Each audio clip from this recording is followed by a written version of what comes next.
എനിക്ക് ആദ്യമേ തന്നെ പറയാനുള്ളത്, നമ്മുടെ രാജ്യം യുദ്ധത്തിനൊരുങ്ങുകയാണ്. അതുകൊണ്ട് എനിക്ക് പറയുന്നതിനുള്ളത്, നമുക്ക് യുദ്ധവിരുദ്ധരെ നമുക്കൊന്നിക്കാം. കാരണം യുദ്ധം ഒന്നിനും ഒരു പരിഹാരമല്ല.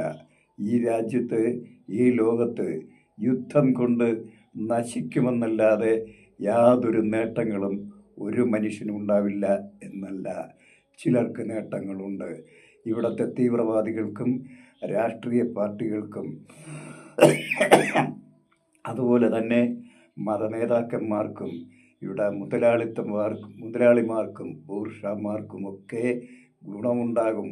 അവർക്കൊരുപാട് സമ്പാദിക്കാനും രാഷ്ട്രീയക്കാർക്ക് ഭരണം കൈയടക്കാനുമുള്ള ഒരു രാഷ്ട്രീയ നേട്ടത്തിന് വേണ്ടി നടത്തുന്ന ഒരു യുദ്ധമാണത്. കാരണം ഈ യുദ്ധം കൊണ്ട് 26 പേരെ നമ്മുടെ സഹോദരങ്ങളെ കൊന്നു, പഹൽഗാമിൽ കൊന്നു എന്നത് സത്യമാണ്. പക്ഷേ ആ തീവ്രവാദവും ആ ഭീകരവാദവും ഈ മണ്ണിൽ നിന്ന് തുടച്ചു നീക്കേണ്ടത് അത്യാവശ്യമാണ്. പക്ഷേ അത് യുദ്ധം കൊണ്ടല്ല ചെയ്യേണ്ടത്. യുദ്ധം കൊണ്ട് ചെയ്യുന്നത് തീക്കൊള്ളി കൊണ്ട് തലചൊറിയുന്നത് പോലെയാണ്. നാം നമ്മളെ നശിപ്പിച്ചിട്ട് ഭീകരതയെ നശിപ്പിക്കാൻ ഇറങ്ങി പുറപ്പെട്ടാൽ ഭീകരത വളരുകയും ചെയ്യും, നാം നശിക്കുകയും ചെയ്യും. അതാണ് സംഭവിക്കാൻ പോകുന്നത്.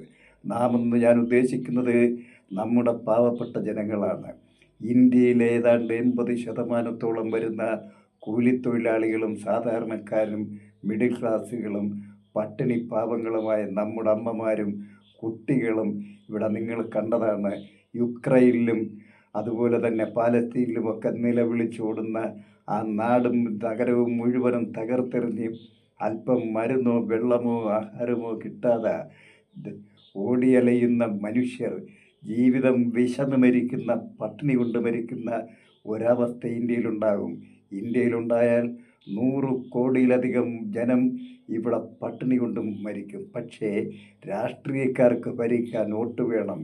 അവർ നമ്മുടെ നികുതി പണം കൊണ്ടാണ് ഈ സപ്രപഞ്ചത്തിലിരുന്ന് സുഖിച്ചുകൊണ്ട് യുദ്ധത്തിന് തയ്യാറാവുന്നതും യുദ്ധം ചെയ്യുന്നതും.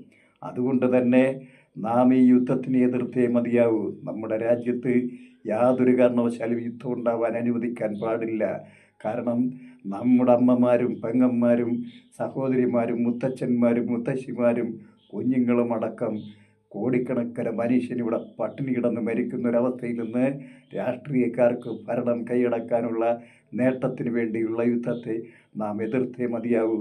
എല്ലാ യുദ്ധവിരുദ്ധരും ഒന്നിക്കണമെന്ന് ആഹ്വാനം ചെയ്തുകൊണ്ട് തൽക്കാലം ഞാൻ എൻ്റെ എപ്പിസോഡ് ഇവിടെ അവസാനിപ്പിക്കും.